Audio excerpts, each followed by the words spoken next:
My belongings will be delivered to your house next week. Accept them all, okay? You are so clumsy and inconsiderate. I'm moving in to re-educate you on how to be the proper wife. The least you can do is to give me my own room, even if you have to move your things out. My mother-in-law gives me the news out of the blue. Moving? Re-education? What on earth is she talking about? My husband has never mentioned that she was moving in with us. Anyway, who does she think she is talking about re-education? She doesn't care about my feelings and really moves in the week after. When she sees her son in the house, she screams like Munch. This is when she comes to know who really needs to be re-educated. She also realizes that there is no house for her to live in, because my real home is. I was a working wife who had been married for 3 years. I met my husband Marcus through a friend, and we hit it off right away. After 2 years of dating, we got married. We were both working. We've lived alone before, so both of us were capable of doing a full range of housework. After we got married, we decided that whoever noticed it or had free time would take care of it. This policy seemed to suit us better than a clear division of chores. We never had any dispute over them. When my work became busier, Marcus' share of the workload increased a little at home. Even though it was a rule that we had decided upon together, I felt a little bad about it. I made up for it by buying him nice dessert and treating him to a meal on weekends. I felt like I was bribing him with food, but he always said, "I'm happy to do it this way, rather than overwhelming you at home." I was reassured that I married a really good guy. I prayed that those happy days would last forever. Just as I was hoping, my father-in-law passed away. He had married late, so he was already quite old. It was sad, but Marcus accepted it as inevitable to a certain extent. For my mother-in-law Louise, who had been with him for many years, it was not that easy. She must have felt so lonely after the sudden loss of her husband that she struggled to be alone and began to visit us frequently. On weekdays, she came over after we got home from work. On weekends, she sometimes showed up in the morning. To be honest, it was a little hard for me to entertain her from the morning on my days off. Although I was quite tired from work, I couldn't neglect a grieving mother-in-law. I was determined to help her heal and recover as much as possible. As she continued to rely on us, I noticed that the reason for her visit had somehow changed. In the beginning, we just chit-chatted over meals and drinks. We talked about the news, my work, how I was getting along with Marcus, etc., etc. I was not sure if it was appropriate to mention my father-in-law, but sometimes the conversation unexpectedly turned to him. She sometimes shed tears, and I quietly stayed beside her. However, she started focusing more and more on me as a wife. Getting unwanted advice would have been better than the criticism. The inside of the refrigerator was not well organized. Laundry and cleaning were not done properly. There were too many discarded packages of cup noodles and ready-made food in the trash. She asked me if I was trying to destroy my health before I had a baby. I was often criticized like that. It was inevitable that as long as we both worked and shared the chores, there were some sloppy jobs. We were both laid back, so we were never bothered by the details and weren't even thinking about starting a family. I understood what she was trying to say, but if only she got better and stopped coming over so often, I could have tended to my housework more. Of course, I didn't dare to tell her that. "Yes, right, I'm sorry." I had no choice but to nod my head in agreement. One weekend, she came over as usual. She saw Marcus washing the dishes and suddenly started scolding me. "Why is my son washing the dishes? You're the wife. You should be the one doing it." I froze at her outburst. She paid no attention to me and took the plate and sponge from his hands. She then made him sit on the sofa and pulled me to the kitchen. I stood in front of the sink, feeling a little irritated, but trying to talk as calmly as possible. Listen, Louise, we both work, right? That's why we share the housework. It just so happened that he was doing it today. I don't leave everything to him, so... Don't talk back to me! I tried to explain, but she didn't want to listen to me or try to understand. I thought that if Marcus explained it to her, she would have at least tried to understand a little. I glanced at him with hopeful eyes. He nodded as if he understood. I believed that he was going to help me out of the awkward situation. I was relieved for a moment. Then, he blurted out totally unexpected things. Mom, calm down. It's not good for your health to get so upset. You have a point, though. I'm going to make her do the right things from now on. Honey, you should apologize to her. He looked at me. Why didn't he just tell her that we shared the chores?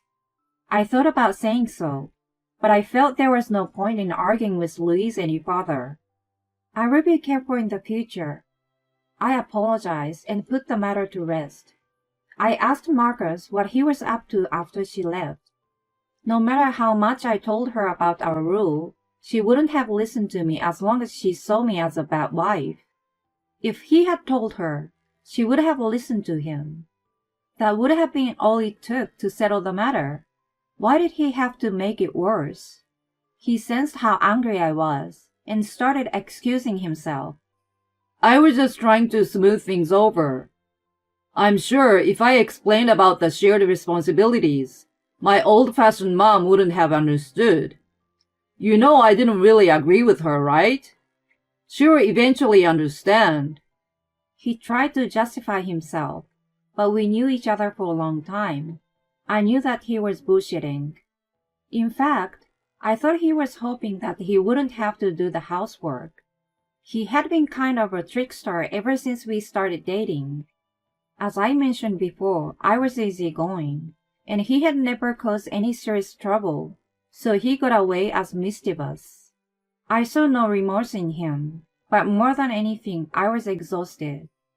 I decided to swallow hard and assumed that he wanted to show his mother some dignity. Well, we had been sharing the workload so far. Things would have been back to normal the next day. I had such faint hope. However, since that day, he had started to ignore his share of chores blatantly. We never specified which one of us was in charge of what, but he stopped doing them like he used to. I thought he might have been sulking because I had confronted him about Louise, but that was not the case. He was neglecting our home, so I gave him a warning. Unexpectedly, he responded. Oh, I'm sorry. He agreed with me.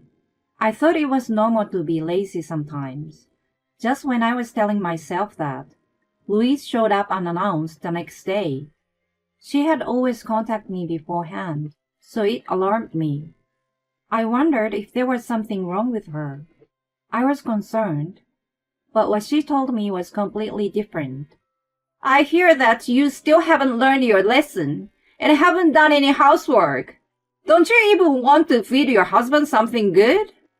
Marcus tells me he hasn't been eating homemade food lately because you don't cook at all. I immediately glared at him. Had he snitched on me that I had warned him? No, it wasn't my fault in the first place, so snitch wasn't the right word. He didn't want to do the chores, so he was trying to make me take all the blame. As a result, she started coming over more often than before, and he stopped doing anything altogether. I even had to take over the things he was supposed to do when he got home before me. If I wasn't so busy at work, I could have handled them with ease, but my work was still hectic. I had to cut down my sleep to get everything done, and was getting physically exhausted. I knew that I was going to collapse if I continued like this, and decided to talk to him again. Unfortunately for me, His work had become busy around that time, and we could not have a proper talk. I thought it was inevitable if it was work, but his schedule was outrageous. It was normal for him to come home well after midnight during the week. On weekends, he worked all day long, and in the worst cases, he stayed overnight at the office, saying the commute was a waste of time. Just the other day, I was thinking of discussing Luis, but then I was worried that he was overworked. When I saw him at home, I asked him if he was okay. He replied without a trace of fatigue. Yes, I'm fine. I was relieved to hear that, but I thought he looked too energetic. If he was working that hard, he should have shown a little bit of fatigue in his appearance. I wondered how he had so much stamina. I was truly perplexed. If his company was making him work as much as he did, they might have been violating the fair labor standards. I decided to talk to my colleague. Her family member worked for the same company as him. When I told her about the way Marcus was working, she looked at me puzzled. It is indeed a busy season right now, but I don't think they have to work that hard. It may vary from department to department. Even so, they are very strict about hours nowadays, unlike in the past. In other words, Marcus' hard work was not a complete lie, but it was not completely true either. I had a hunch. He didn't come home from work. I was also busy with mine. Because of my frantic life, I could not keep up with the housework. The house was in a miserable state. I was supposed to get a day off the next day. If I spent the whole day, the house would have been back in order. That was my plan. But then, Luis showed up to my dismay. What in the world happened in this house? The moment I entrust you with the housework, it becomes like this? No wonder my son has been doing it. I have been telling you that we share. I was about to explain again when I realized that there was no point in arguing with her. As I was hesitating, she made a gesture as if she had just thought of something. I'm going back home for today. I just remembered something to do. She headed for the door. I was ready to be scolded, so I felt a bit deflated. If the monster had gone away by itself, I had nothing to complain about though. A few days later, she declared something frightening. Hello. My belongings will be delivered to your house next week. Accept them all, okay? After seeing the house in such a state, I can't just not to do anything. You are so clumsy and inconsiderate. For the sake of my son, I'm going to train you how to be the proper wife. I'm going out of my way to move in with you. The least you can do is to give me my own room, even if you have to move your things out. As soon as I answered the phone, she ranted selfishly. There wasn't even a discussion about her move, but her belongings were already on the way. I was sick and tired of her treating me as a fool. If that was how she wanted to play, I had a plan too. I had been contemplating it for some time and decided to act on it then. The day the package arrived and she was moving in, I received a call from her. I didn't feel like dealing with her, so I kept ignoring the calls. She kept calling again and again, without a pause for eternity. I had no choice but to answer the phone, and heard her shrieking on the other end. What in the world is going on? Where are you? Who the hell is the woman with my son? It was the first time I had ever heard her lose control of herself, and I couldn't help but laugh at her. What's so funny? She asked, sounded irritated, but there was no other way I could react. I didn't think my plan was going to work out so perfectly. I was not home that day. I told Marcus that I was going to see my parents for a couple of days. I expected that he was going to bring his lover into the house while I was gone. When there was a discrepancy between his busy schedule and the information from my colleague, I asked a private investigator to look into his whereabouts. It turned out that he was having an affair with his younger colleague. On weekdays, he used the company car to drive back to our house with her. On weekends, he was going to hotels near and far from home. He was even getting paid overtime for working after hours to make up for the time he spent cheating on me. There was no way that such a man wasn't going to have the woman over while I was away. He was probably planning to have his way at home until he was drained out. But Louise and the movers arrived. I wanted to reveal the debauched and sinful son to her. That was my plan. I told her all of that. She was in total shock. I could only hear her making gasping sounds. It was a pity that I couldn't see what kind of face she was making. By the way, I was not with my parents. I was actually visiting a realtor to sign a contract for a new house and cancel the lease of my current one. I was in the middle of it when I got a call from her, and my realtor was patiently waiting for me to finish. Listen, Louise, I'm busy canceling the lease for my house and stuff, so I will cut to the chase. You made a fool of me and told me that I needed to be trained. Do you realize who really needs it now? And you insinuate that woman do the housework. Who do you think pays the rent of that house? Me. He shared the housework because I was busier and made more money than him. Oh, but he's busy shaking his hips for another woman now, right? Well, I can care less. As for divorce and alimony, my attorney will contact him at a later date. Don't get in touch with me ever again. I was about to hang up the phone and heard her sobbing and pleading with me. I just terminated my lease on my old house. Where am I supposed to go if this house is no more? She had been enjoying picking on me, yet she relied on me when inconvenienced. It's none of my business. Talk to your idiot son. I hung up the phone for real. A few days later, I filed for divorce and 100,000 alimony was being negotiated. I didn't doubt my excellent attorney.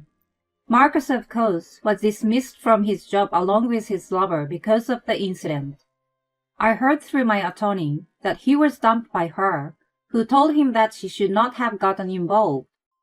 I would have loved to see the two idiots get together and lead a miserable life, but I erased such a wicked thought immediately. Instead, I was told an interesting story. There was still one mystery left. How did Marcus keep up with both busy work and affairs without any sign of exhaustion? One factor could have been that he was enjoying the affair so much that adrenaline helped him.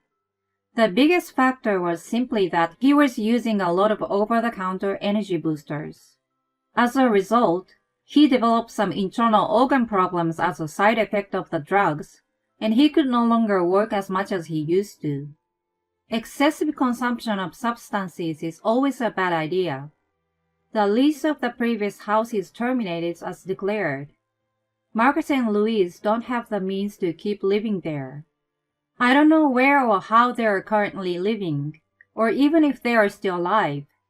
They don't matter to me anymore.